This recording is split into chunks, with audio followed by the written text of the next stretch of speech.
বন্ধু মানে একটা ভালো বন্ধু মানে যার কাছে মন খুলে কাঁদা যায়।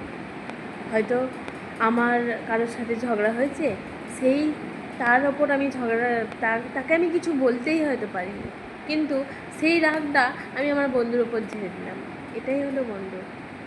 বন্ধু মানে যার মন খুলে হাসা যায়, তার জন্য কোনো লিমিটেডের দরকার পড়ে না। বন্ধু মানে যার ওপর অধিকার দেখানো যায়, যার সাথে কোনো ভালো রেস্টুরেন্টে বসে হাত দিয়ে বিরিয়ানি খাওয়া যায়। এটাই হয়তো বন্ধু। যার সাথে কথা বলতে গেলে কোনো মেপে ঝুঁকে কথা বলতে হয় না, আমি এমন, আমি এমন। তার কাছেই লুকোনোর কিছু থাকে না, সে আমার সবটা জানে। যার সাথে ঝগড়া হলেও সে আমার হাজার গোপন কথা জানলেও কাউকে বলে না। এটাই হয়তো একটা ভালো বন্ধু, এটাই হয়তো প্রকৃত বন্ধু। তাই একটা প্রকৃত বন্ধু প্রত্যেকটা মানুষের থাকা উচিত, যার কাছে অন্তত মন খুলে কাঁদা যায়, মন খুলে হাসা যায়, মন খুলে কথা বলা যায়, নিজের দুঃখগুলো বলা যায়।